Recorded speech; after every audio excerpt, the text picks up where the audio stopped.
Welcome to this community conversation on climate after high school. We begin as we do with an opening prayer. And this is a prayer for students that was organized by, written by the USCCB. So we'll just put ourselves in a posture of prayer. O God, in your wisdom and love, you surround us with the mysteries of the universe. Send your spirit upon these students and fill them with your wisdom and blessings. Grant that they may devote themselves to their studies and draw ever closer to you, their source of all knowledge. Amen. So welcome. My name is Diana Marin. I'm the Young Adult Mobilization Program Manager. And hi, everybody. I'm Kayla Jacobs, and I am the Youth Mobilization Program Manager for the Catholic Climate Covenant. And I work primarily with high school students. And this little gathering came about in a conversation between Diana and myself of me really praying that the high school students that I have been working with find a path forward after they graduate to be involved in college or whatever they decide they might want to do post high school graduation. So we decided to host this community conversation. And Diana invited some college students to speak about their experience to hopefully share some ideas with recent high school grads. We are recording this gathering so that we can share it with people who are interested in learning more in the future. And yeah, thank you all for being here. Yeah, we have 4 fantastic students who are with us today.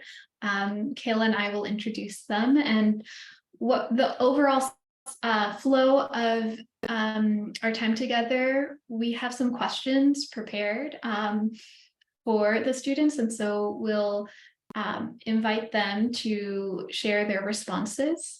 We'll also then open up for conversation and any Q&A that from the audience. And then we'll close with the closing prayer. So with that, we'll introduce our students and then head into discussion. So our first student is Jimena de la Parra Tostada. She is a sophomore at Santa Clara University, who is a theater arts with dance emphasis and a Spanish studies double major. She grew up in Cary, North Carolina and San Jose, California.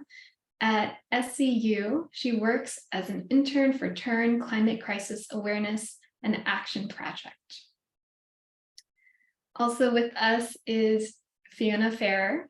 She's a 4th year environmental studies major at Loyola University Chicago. She grew up in Lexington, Kentucky. At Loyola, she engages in the Theology of Healing Earth and Action program, the eco-anxiety small groups, green Christian learning communities, restoration clubs, ecological reflection retreats as a leader, and she helps with archival work for the Lakota People's Law Project. We also have Hope Jose Day. She is a 3rd year studying anthropology and environmental studies with a specialization of politics and justice at Seattle University. Hope was raised in the town of Ferndale near the Canadian border and has spent time living in Oaxaca, Mexico, where her father is from as well.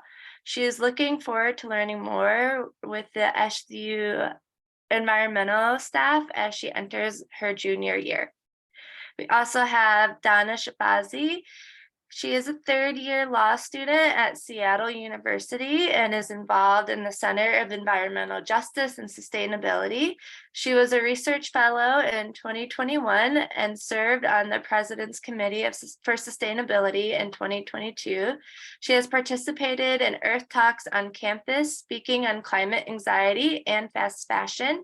This summer, she is a legal intern with the Environmental Protection Agency headquarters in Washington, D.C. So welcome again to our panelists, and we'll begin with our first question, and we'll go in order of introduction. So we'll start with Jimena. What does your university do for care of creation or climate justice?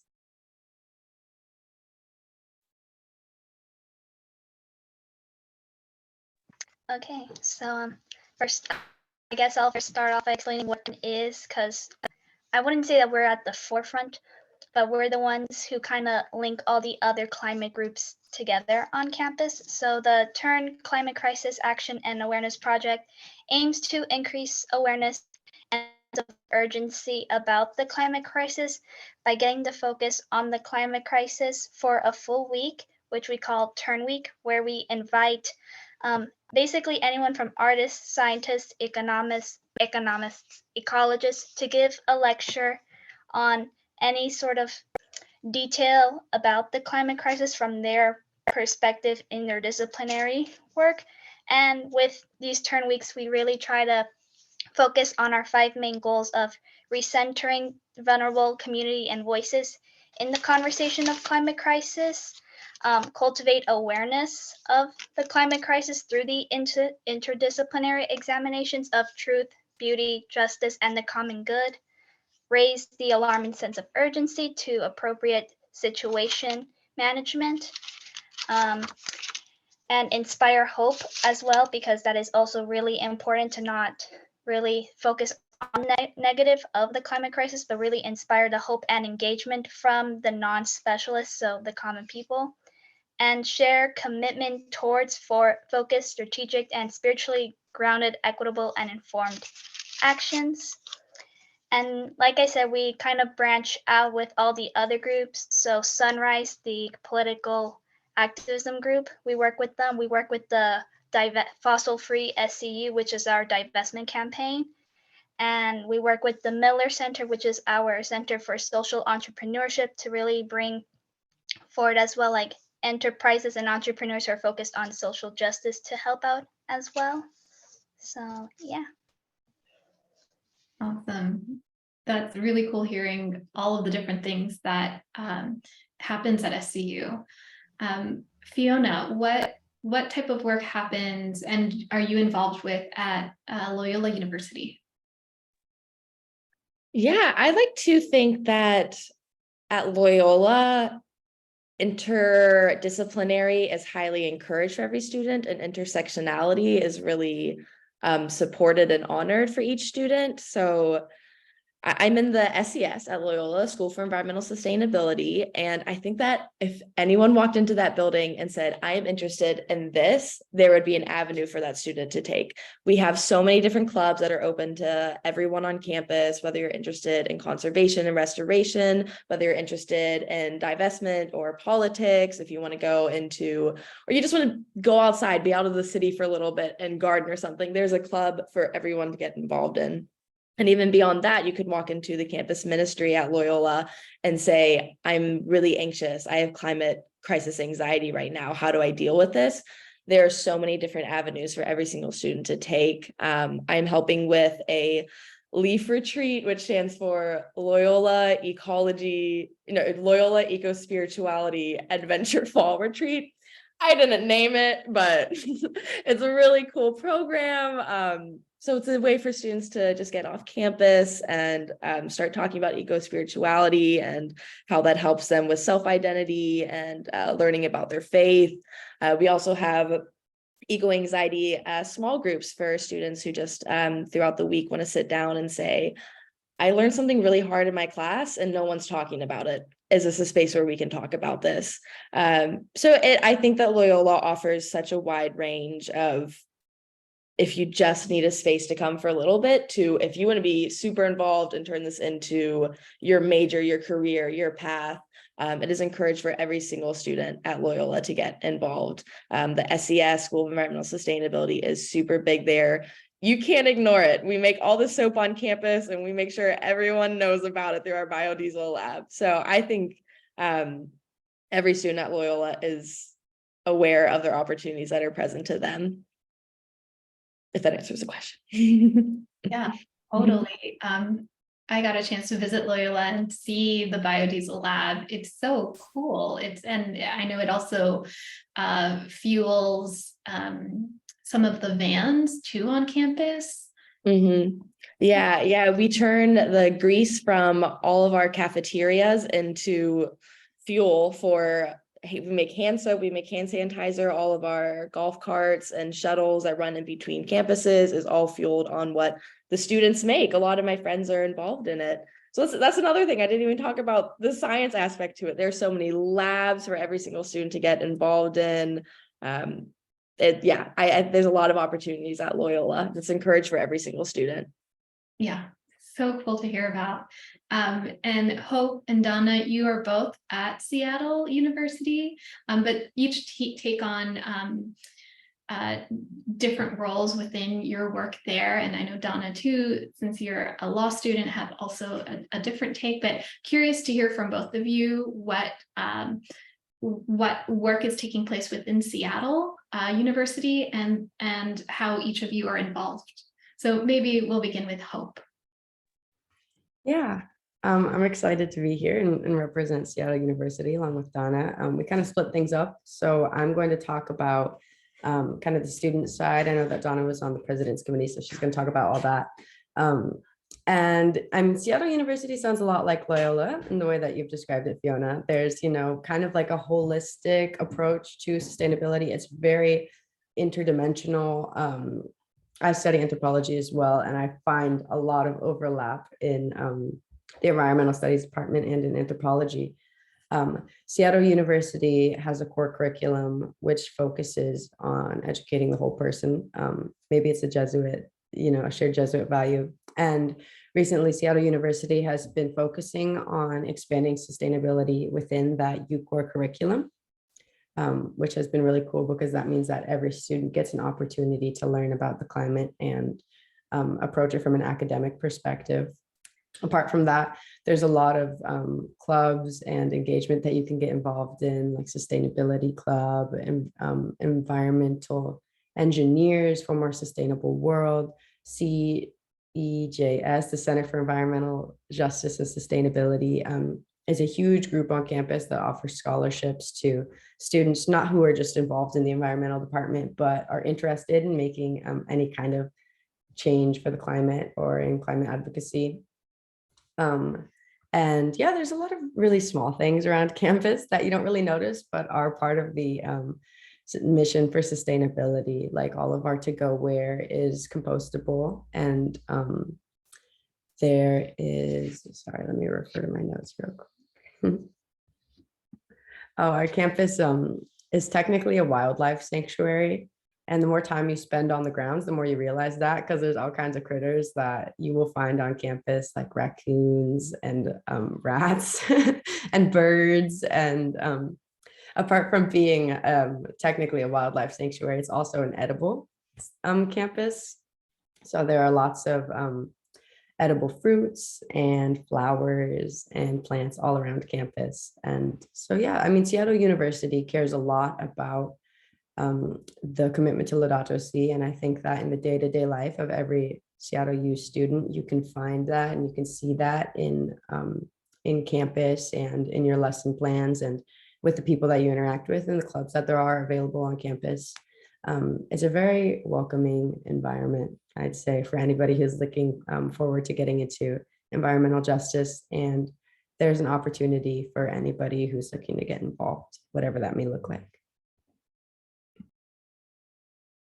That's so cool hearing about that. Thanks for sharing, Hope.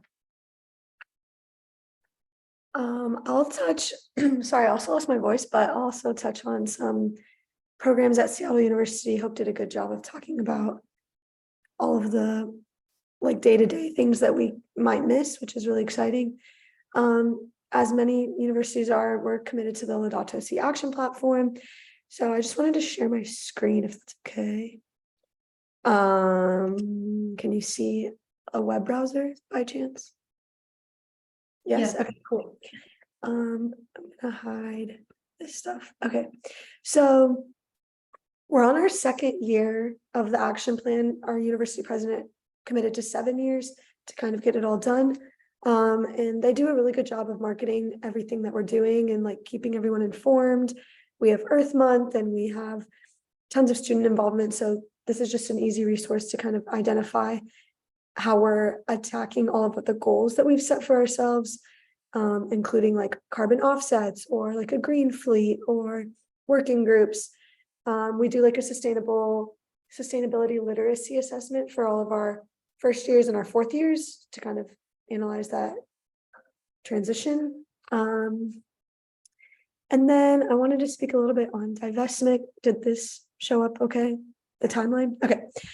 So Seattle University has been the students have been advocating for divestment since 2012. It's kind of where it kicked off, through lots of ups and downs and many years. Seattle U finally committed to divestment in the summer of 2018. And then by 2022, we were halfway divested, which was 9 months ahead of schedule. And this past summer, they announced they have completely divested from fossil fuels, which has been an amazing announcement to be a part of, especially after 2 different presidents and lots of student effort and lots of alumni engagement and board of trustees advocacy. So that's that. And then I'm sure many people are aware of like the STARS rating. So I just wanted to briefly touch on that. We are a gold star campus. We're in the top 20 for cool schools. Many new buildings on campus have been completely green.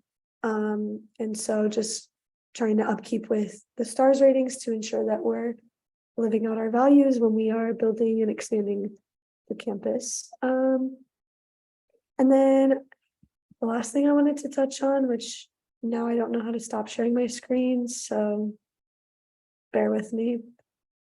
I like hid the floating panel, but whatever, you guys can look at that for a second. Maybe someone on the other side can help me out. But the last thing I want to touch on was the President's Committee for Sustainability. The university president established a committee with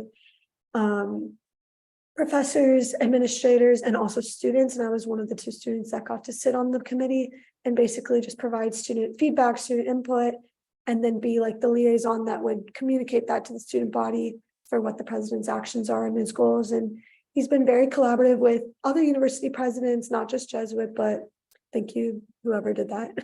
But also schools in the Pacific Northwest or smaller universities, schools that are in line with kind of our demographics as well. So it's been a pleasure to sit on that committee and provide student feedback and input, especially as a law student whom we sometimes feel like isolated from the rest of main campus. It's been a nice way to kind of merge the professional schools and the undergraduate campus.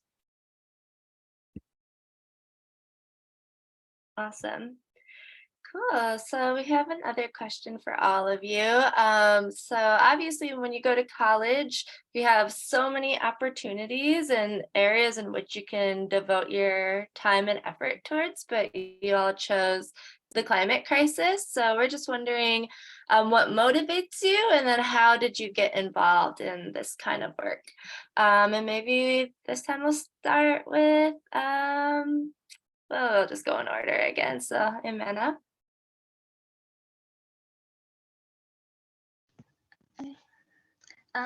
Well, when I started university, I wasn't really I wouldn't say I wasn't interested, but it wasn't on my mind yet, because at the time, which was really like literally last year in September, I still had the feeling of I can't commit to the climate crisis activism like hurrah group thing because I don't know enough. I am very basic. I just know Earth is dying, quote unquote. Like that's all I know. I can't do anything. So I just went along with what I was doing already in school, and it was I got invited by Kristen Kasanovich, who is the faculty advisor for Turn, because she told me that it was a personal project thing that she had started in order to get students to be the forefronters, because really at the end of the day, it is us, the students, who are leading Turn and putting like all the effort in it. And so she asked me or offered me to be part of it for the upcoming winter quarter. And so I had been a bit hesitant about it because again, I'm not gonna know anything. Everyone else is just gonna look at me like, "What are you doing here? You don't know nothing." But she told me that it was a very welcoming space, and that what she really wanted to do was help kind of diversify like our audience. And so because I am a native Spanish speaker, she was like, you can help out us reach to Spanish speaking communities and be able to branch out about climate crisis in like the Latin American Spanish speaking countries. And so that to me was like, oh yes, I want to do that. If this is being offered to me, then I'm gonna go ahead and do it. So that's pretty much it. And I guess what motivates me is pretty much the community in turn that we have kind of created, this sense of like, we don't have to feel like we're the only ones who care about this. Like we know that we have each other, and that again, like we're here to support one another. So we don't always have to have this pressure of I have to know everything. I have to, no one else cares. Like it's all on me. No, there's this group, and we can continue building on this group by reaching out to others. And it's going to take a while, but we don't have to do it by ourselves, really. So, It's really awesome. Yeah. Yeah. All right, Fiona. Yeah, I moved to Chicago from Kentucky, and I think I was looking for a sense of community. I knew I was going into environmental studies, but my first year was the COVID year. I was entirely online, so I came into my sophomore year, and I wanted to find a sense of home in Chicago. And I very quickly found that through THEA, which was Theology of Healing Earth in Action program. And I found that within campus and in the greater Chicago community. I was involved in Repair the World, which is a Jewish nonprofit, I think national Jewish nonprofit that has a hub in Chicago. So I was helping out at a local garden and being their like community outreach coordinator. And I learned about food justice in Chicago because of that. And I very quickly just fell into this wonderful rabbit hole of learning about the importance of community and how learning about the earth is learning about myself, because we are all nature, we are all part of the earth. And so being able to be involved in that work was such a beautiful experience to say, I'm learning about myself and my faith and who I'm surrounding myself by and what missions I want to prioritize while I'm here on this like really critical, important time on a college campus. And it's just, I'm going into my 4th year now, which is hard to believe. And that's kind of how I've surrounded myself. And I've been able to, Loyola is wonderful to have a streamlined classes that are eco-spirituality, that are environmental justice. And I feel very fortunate to be able to take those classes at my college. And it's just, it started because I wanted some friends. I wanted a sense of community, and it turned out to be my life trajectory. What motivates me is definitely talks like this, definitely programs like this. And I don't mean that in the trite way of you are the next generation, you're going to save the earth, because I'm so tired of personally hearing that. But again, with a sense of community, it takes a lot of bravery. It takes a lot of courage to enter, knowing that people are going to say things like that to you. And none of us are equipped or know how to answer those questions or answer those prompts. And so just to go into it is a very courageous task, because there's no linear path to environmentalism. The word environmentalism is so vague. Like, what does that mean? That's such an umbrella term. So being able to have spaces like this to sit down and say, what is our path forward, to be inspired by other people, it is such a wonderful, wonderful feeling, and certainly makes you feel less alone, because it can sometimes be a lonely, anxious major sometimes. So having groups like this to show that there is community and there is work always going on behind the scenes is so empowering. Awesome. I keep writing notes of things that you all are saying to share with my high school students. Great, thank you. Hope you could go next. Yeah. Well, this has already been covered a bit, but I think that a lot of our start in environmentalism comes from our own stories and where we come from and our communities. And I was raised on a farm out in Ferndale, so I've always practiced working with the land and harvesting from the land. And I always understood that we were a part of the land and that it was important to protect and to take care of. And I remember when I was in like seventh grade, hearing some hard, cold, scary facts about climate change and being hurt in like a very sensitive way on the inside. And it was in kind of that time that I was able to focus more on what it was that I wanted to do with my future, and what I wanted to dedicate myself to.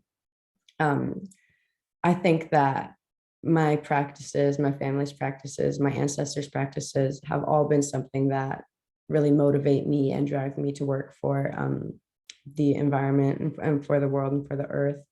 A lot of the care that I have and motivation comes from the Spirit of God and the connection that we all share as human beings. And so I think that the way that I was raised was very special and unique to my experience and my connection to the work that this is. And everybody has their own, special story and their own connection with the divinity, what it may look like in their work. But for me, yeah, being an Indigenous person, being a Mexican American, I think that it's always been part of my practices and my teachings to devote myself to the world and to the environment. Really beautiful. Thank you. And then Donna.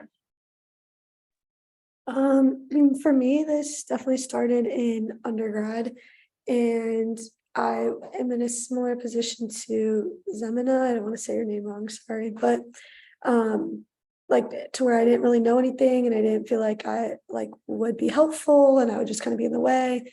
But I really quickly realized that this is an area of advocacy that requires all hands on deck. And it was kind of like, this is what my peers needed help with. And I had a strong voice on campus and it was just like, I knew where to point people. And so I couldn't say no, kind of. And the idea that like, we all have a stake in this was really important to me. And so I'd honestly say that's how my journey started, was just being helpful to my peers and being where I needed to be at the time. And it slowly developed into a passion of my own where I hope that I can pay it forward in that way, Thank you. It is really meaningful hearing each of your stories of what brings you to this work, and I think folks will find a lot of resonance in it. I find resonance too in parts of your stories, so I thank you for that. Our last question, our panel question before we open it up to the larger group is, what advice do you have for young adults looking to get involved in this work, in college or beyond? Maybe they're a recent high school grad, maybe they're in their second year of college. What advice would you give to them? And we'll go in the same order, starting with Jimena.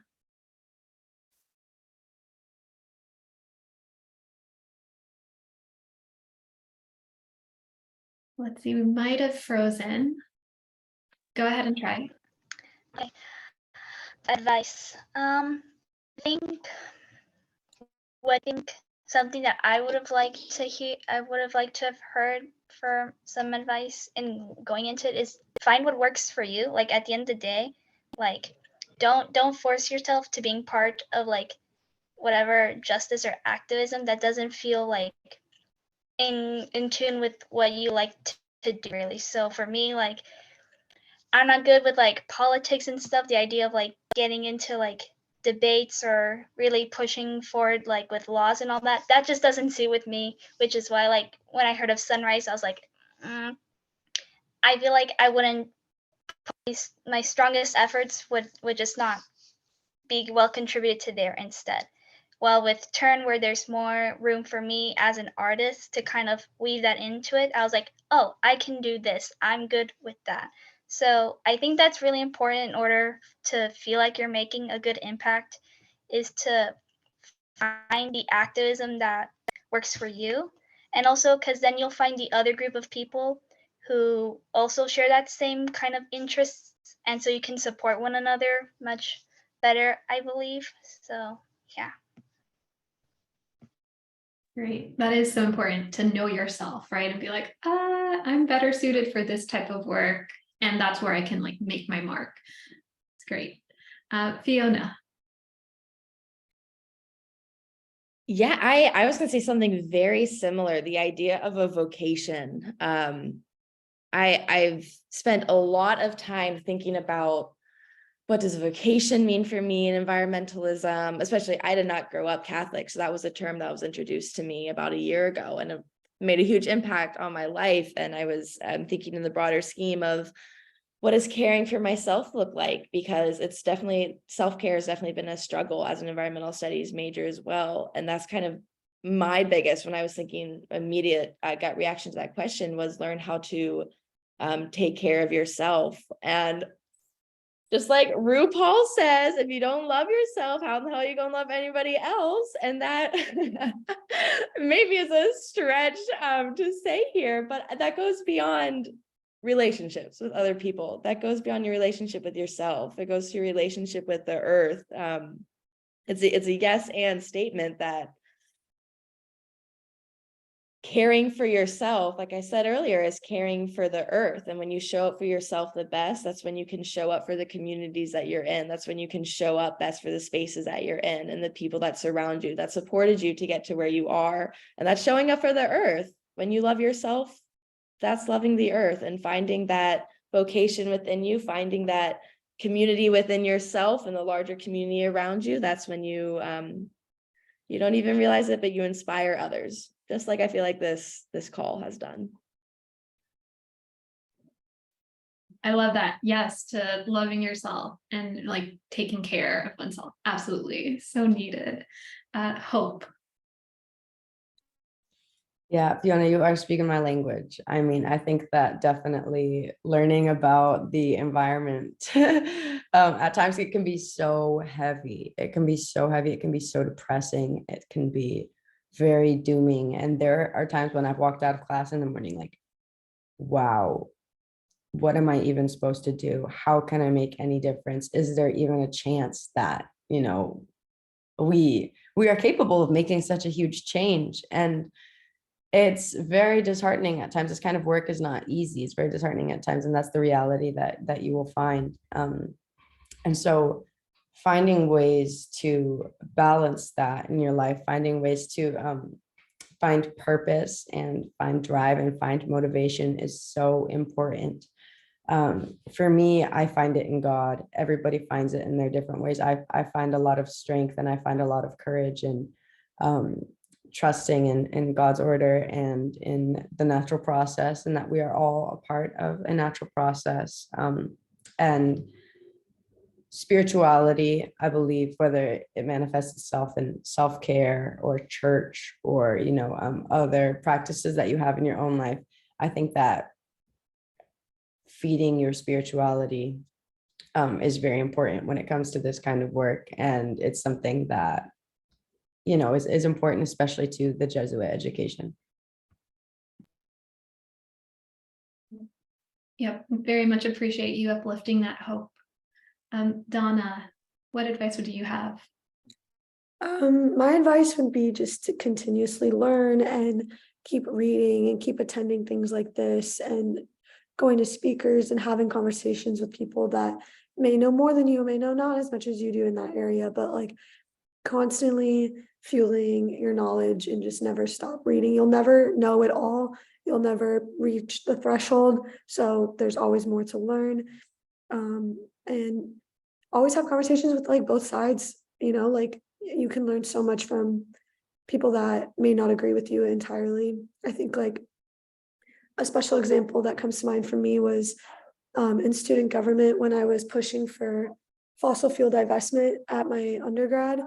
my vice president for finance, who we needed his vote, is completely against divestment, but he was able to help us rewrite it in a way that we would secure the votes for people that thought like him, which for Creighton meant like, don't push for full divestment, push for divestment from the top 200.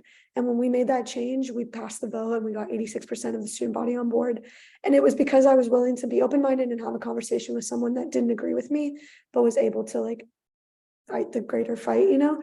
So you never know what you'll learn. And like, he had such a good point, like, why write it so extreme when that top 200 is really the most detrimental? And like, he was like, people aren't going to like think that much about it, but you know that it's going to make that much of an impact. So it was helpful to have that conversation, and I learned a lot from him, even though we didn't see eye to eye. So just keep learning, just keep reading, keep talking to people. I think that's always a good way to continue this journey, you know?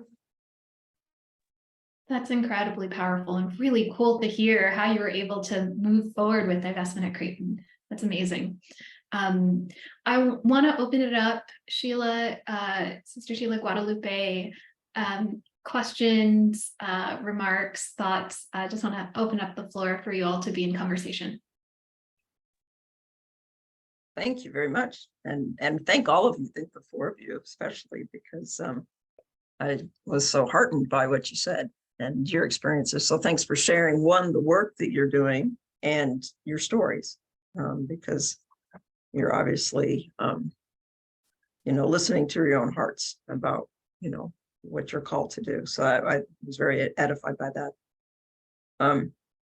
I guess one question is I'm here in the Archdiocese of Indianapolis, and I'm on our Archdiocesan commission. And so I'm thinking from the standpoint of, we have college campuses right here in Indy, but also in the diocese as well, different parts of the diocese. What can a diocese do to help you in your work, on the college campuses? Do you see that there's I don't know if you have any experiences, we've got Seattle, Santa Clara, Chicago, the Archdiocese. So I don't know if you've had some interactions with folks at the diocesan level, or if you feel like there's some help that we could provide.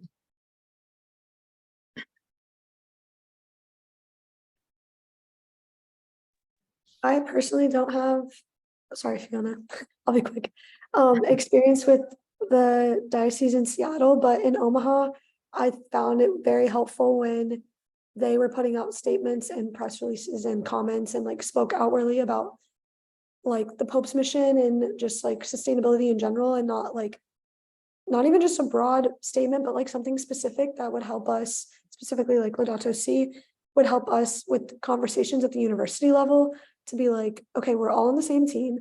You are supposed to be in line with the Archdiocese. You're supposed to be in line with the Pope. You're supposed to be in line with the Catholic Church. So like, here's exhibit A, B, C, D. That was helpful for us in our mission, at least in terms of advocacy, to have like a greater body to point to. So just speaking out when you feel that like you can and compelled is really helpful. Okay, thank you. Yeah, I was going to say something really similar. At Loyola, Brother Mark Mackey is one of my great mentors. He helped me create a eco-anxiety small group that meets once a week. It's just any student who wants to come and have a little space to break down what they're talking about in their classes or anything related to climate crisis. And I know that he had to push really hard to make that happen, and it's been getting a lot of recognition. I was studying abroad this past semester, so I heard about this through emails and stuff, but I know that it's been gaining recognition within the Loyola community and within the larger, greater Jesuit community. And I know that that has meant so much. So I think just finding those little things that are happening on campus and supporting them in whatever way we can. Exactly what Donna was saying, just providing a greater voice. There's such a need for this, and it's happening. It's happening on campuses, and to be able to find those avenues and project them with the large platform that you have to say, hey, this is a need and there's an audience for it.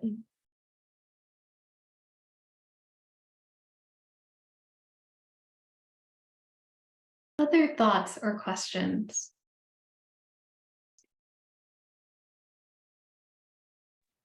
Hello, I'm Guadalupe Vasquez. I recently graduated from Loyola Academy here in Wilmette. And this is really actually a great talk. Really, I'm going to be a first year, so it's really motivational to know that there is a possibility to impact through small groups. But it is one of the questions that I did have. Sorry, my sister is in the background. One of the questions I did have, especially for like someone like Donna that was on and had that platform, being in like consults and meetings with other people that tend to be or have a little more power than simply just student body. How to put ourselves in that position, or how to ask as a student body as a whole to have those positions available. So just to make sure I understand the question, it's like how to create that space for people, or can you maybe say it one more time? Yes, Okay. just how to create that space, ask for that space, for students, the student body to be heard in I guess in a different level of power, especially those in position, to make bigger changes. Yeah, definitely. I know before I was president of student government, they pushed forward for a sustainability director to be like one level below the exec team. So it could always be like creating new positions. If you're not in that space, it's also an opportunity to create like an ad hoc committee. So our student government, like students came to the president before me and asked for a committee on sustainability. And the people that were in the committee were not on student government. So that gave them like a space to join for like a limited period of time on a specific issue, rather than like only elected student government representatives. And then also like sometimes, like at least for Creighton, the best avenue was actually outside of student government at first, was through student clubs like Green Jays or like Students for Sustainability. And all of them were like on the same page, and then came as a collective body to student government and said, okay, we need a meeting with the president, we need a meeting with the provost or whoever. And so just maybe don't limit yourself to like official channels. Like at some point you might have to like go around those, and don't let like, this is coming from a previous student body president, don't let power be the only thing that like is your only way forward. Like sometimes it's also in numbers too. So I don't know if that answers your question, but It really does. Thank you so much.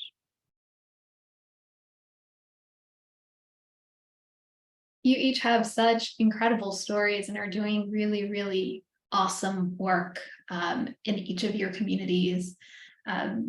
Unless there are any other thoughts or questions, we can sort of move towards closing.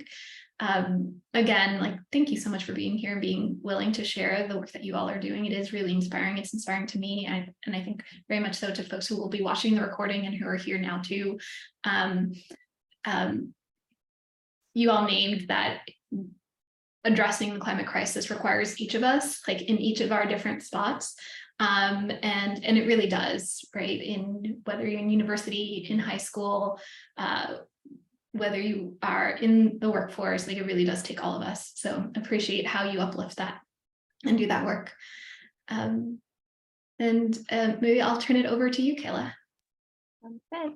Yeah, thank you all again for being here. I'm very excited to share this recording with students that I know and the students that I know who might be going to your schools to hopefully connect them with you. It's just really awesome.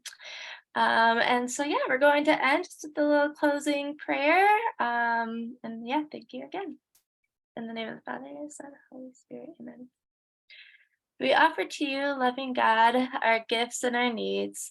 Bless us with your guiding grace as we face the challenge of climate change. Touch our hearts with the gentleness of your love. Amen. Amen. Great. Well, thank you again for joining. We'll let